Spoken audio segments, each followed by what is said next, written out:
नमस्कार दर्शकों, बहुत बहुत स्वागत है आप सभी का भारत टॉक टाइम्स में। मैं दीक्षा शर्मा।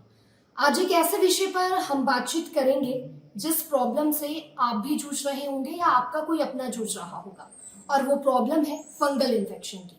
ये फंगल इन्फेक्शन क्यों होता है, क्या इसके कारण है, मौसम के बदलाव की वजह से ये होता है या हमारी आदतों का ये नतीजा है?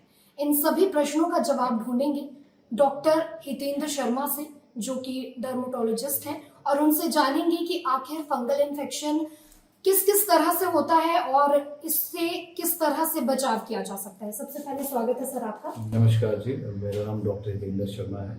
मैं इस समय पे सिविल हॉस्पिटल अर्की में कार्यरत हूँ। तो सर, पहला सवाल ये रहेगा कि फंगल इन्फेक्शन क्यों होता है, क्या इसकी वजह है, और इसके बढ़ने से मतलब ये क्यों बढ़ता है, क्या क्या कारण है इसके?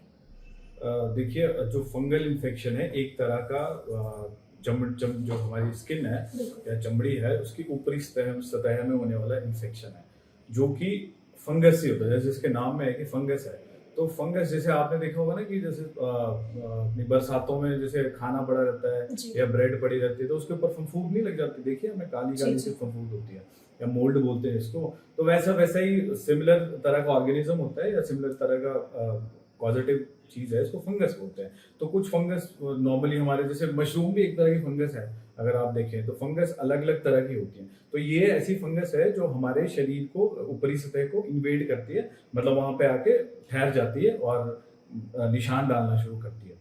तो इसका क्या मतलब हमारे जो आसपास के लोग हैं या जो कॉमन लोग हैं उनको समझने की क्या जरूरत है कि ये फंगल इन्फेक्शन पहले दिखता कैसा है वो समझ लिया, और दिखता कैसे है, अगर दिख गया आपको तो आपने डॉक्टर के पास जाना है, आपने क्या नहीं लगाना है और क्या लगाना है उसमें, है ना। शुरुआती लक्षणों से किस तरह के लक्षण आते हैं कि हम पहचान जाएं कि ये फंगल इन्फेक्शन है? ठीक है, तो सबसे पहले आपने ये होता जनरली कहाँ कहाँ पे है, मतलब मोस्टली कहाँ होगा, ग्रोइंस में होगा, आपके कूलों में होगा। कूले मतलब ये कूले जो थाइस के अंदर वाली साइड होती है वहां पे होगा। उसके अलावा लेडीज में अंडर ब्रेस्ट हो सकता है ना। तो जहां जहां पे आपको नमी मिलती है, नमी कहाँ मिलेगी, यहाँ पे मिलेगी, एक एरिया हो गया, एक आपके एक्जिला हो गए, है ना। तो इन जगहों पे नमी रहती है, तो नमी रहने से पनप जाता है। और इन जगहों में क्या होता है, घर्षण बहुत होता है। घर्षण मतलब फ्रिक्शन होती है, फ्रिक्शन होती है, तो उससे क्या होता है, ऊपरी सतह जो है चमड़ी की टूट जाती है, तो वहां से वो इन्फेक्शन अंदर चला जाता है। तो अंदर चला जाएगा तो वहां पे रिंग बनने शुरू होते हैं, इसके रिंग वॉर्म भी बोलते हैं, जैसे कॉमन टर्मिनोलॉजी में इसको। तो रिंग वॉर्म बनने शुरू होते हैं, जो रिंग वॉर्म बनते हैं धीरे धीरे गोले बनेंगे, फिर उनमें इचिंग शुरू हो जाएगी। दूसरा क्या मतलब, ये बड़ा ही इंपॉर्टेंट एक और रीजन है कि ये धीरे धीरे पनपता रहेगा। अब आज हमारे सोशल स्टिग्मा इतना है कि कूल्हे में कुछ है तो बताएंगे, आधे लोगों को लगेगा कि यार ये तो पता नहीं कौन सी बीमारी हो गई या फैलने वाली है, या मैं किसी को बताऊंगा तो कैसे बताऊंगी, शर्म महसूस करते हैं। तो स्टिग्मा है इसके एसोसिएटेड इस बीमारी के साथ। तो इसलिए कई महीने कई साल रहेगी।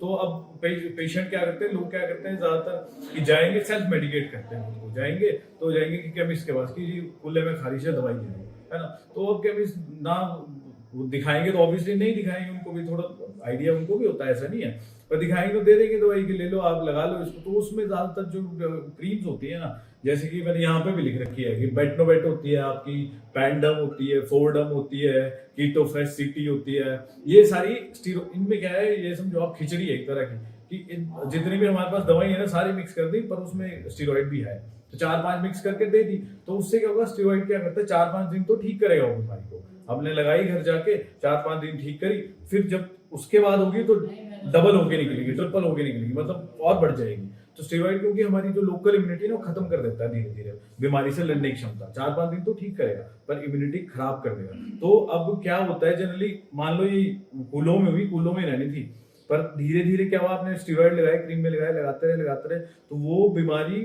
4 गुना, 5 गुना, 6 गुना हो जाती है और रेजिस्टेंट भी हो जाती है धीरे धीरे। रेजिस्टेंट का मतलब है नॉर्मल दवाइयां असर ही नहीं करेंगी जो रेगुलरली देते हैं। क्या ये फंगल इन्फेक्शन एक दूसरे से भी फैलता है? हाँ, संक्रमित रोग? हाँ जी। तो जब फंगल इन्फेक्शन के लिए हम दवाई लिखते हैं तो हम उनको 4-5 प्रिकॉशन समझाते हैं। पहला प्रिकॉशन ये होता है कि आपको हो गया फंगल इन्फेक्शन, आपने अपने कपड़े जो है अलग धोने हैं उनसे, औरों के साथ भी धोने, साथ में धुलेंगे क्योंकि तो फंगस है ना, कपड़ों में भी लगी जाती है, वो लग जाती है, तो साथ में धुलेंगे तो और वो ऐसे इजीली मरती नहीं है। आप सोचेंगे वॉशिंग मशीन में गर्म पानी से चली जाएगी, नहीं मरती इतनी इजीली, तो ट्रांसमिट हो जाती है उन लोगों को। दूसरा है कि पेशेंट को बोला जाता है कि कंघी तौलिया सोप और मतलब अलग रखना, अपने औरों को नहीं देना अपना, तो उससे भी वो ट्रांसमिट हो सकती है। तो ये, और जैसे मान लो हस्बैंड वाइफ होते हैं या कांटेक्ट जो भी होता है, तो कांटेक्ट से भी फैल जाएगी। पर प्रोलॉन्ग कांटेक्ट चाहिए, ऐसा नहीं कि अब आज छू लूंगा आपको तो आज ही हो गया, ऐसा नहीं है। धीरे धीरे, महीना 2 महीना 3 महीना धीरे धीरे फैलती है। तो ये है कि फैलने वाली बीमारी वैसे ये हो किसी भी एज ग्रुप में सकती है, ऐसा नहीं कि बड़ों को ही होगी, बच्चों को भी हो सकती है, बूढ़ों को भी हो सकती है, हर एज ग्रुप में हो सकती है। तो सर सावधानियां क्या क्या बरती जाए, लोगों से आप क्या कहना चाहेंगे कि सावधानी किस तरह से बरतें? और जो लोग, जैसा आपने अभी भी कहा कि केमिस्ट के पास चले जाते हैं, थोड़े दिन की 5 दिनों की दवाई ले ली, कुछ लोग झाड़ फूक के चक्कर में भी फंस जाते हैं। तो ये क्योंकि देखिए गांव के लोग हैं, इजीली डॉक्टर के पास जाना, हॉस्पिटल जाना थोड़ा अवॉइड करते हैं, तो ऐसे लोगों को आप क्या कहेंगे और प्रिकॉशंस क्या क्या बरतने चाहिए वो भी बता दीजिए। तो गांव के लोगों से यही विनती है कि मैं भी गांव का ही हूँ, तो आओ, मैं देखूंगा, आपको ठीक कर सकते हैं हम। मतलब यहाँ पे तो बड़ी प्रेवलेंट है प्रॉब्लम, और इसके साथ इश्यूज ये रहते हैं कि लोग दिखाते नहीं है, फिर केमिस्ट के पास जाएंगे, फिर कुछ और करेंगे, और दवाई भी कई बार केमिस्ट भी दवाई ठीक देते हैं, वो पूरी नहीं। तो इसका मेन इशू क्या रहता है कि दवाई पूरी करनी पड़ती है। जब मान लो मेरे पास पेशेंट आया, तो मैं बोलूंगा कि यार 3 महीने चलेगी, तो उनको लगेगा कि यार 3 महीना कौन खाए दवाई। अब होता क्या है कि महीने बाद निशान साफ होने लग जाते हैं, उनको लगता है कि यार ठीक हो गया, क्यों जाना डॉक्टर के पास, हो गया काम। पर आप कोर्स पूरा करेंगे तभी इरेडिकेट होगी फंगस, है ना। तो मेरा यही बोलना है कि आप जब भी जाएं, चलो एक बार ही ठीक है, चले गए, दूर से आते हैं, मान लो 70 किलोमीटर कोई दूर, चलो ले ली एक बार दवाई, पर नहीं हो रहा ठीक, तो आप डॉक्टर के पास जाए ना, और इलाज करके देते हैं और पूरा ठीक हो जाता है। ये ऐसा नहीं कि नहीं ठीक होता है। तो बस यही है मेरा, और प्रिकॉशंस आपको ये रहेंगे कि जो नमी वाले एरियाज है वहाँ पे देखें कि फंगल इन्फेक्शन है, तो नमी नहीं होने देनी है, इसके लिए पाउडर भी देते हैं हम, दवाइयाँ देते हैं, और ठीक है, नॉर्मल सी दिक्कत है, पर ये बड़ी इसीलिए है कि केमिस्ट से ले लेके वो स्टेरॉइड लगा के फिर ये इतनी प्रेवलेंट हो गई है हमारी सोसाइटी में, है ना जी। बहुत बहुत शुक्रिया आपका हमसे बातचीत करने के लिए। तो आप लोगों को बताया कि फंगल इन्फेक्शन किस तरह से होता है और आपको क्या क्या प्रिकॉशंस बरतने चाहिए।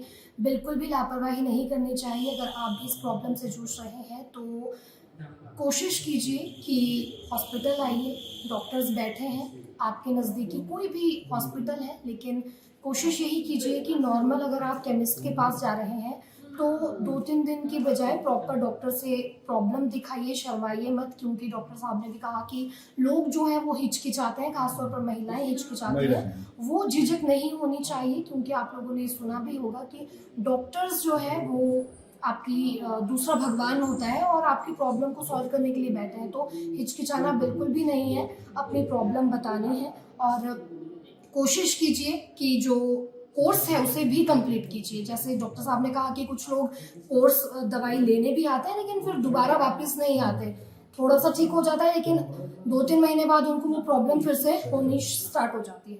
तो ये हमारा मकसद था आप लोगों तक, कि आप लोगों तक इस विषय पर बातचीत की जाए, आप लोगों को जानकारी दी जाए। बहुत बहुत धन्यवाद।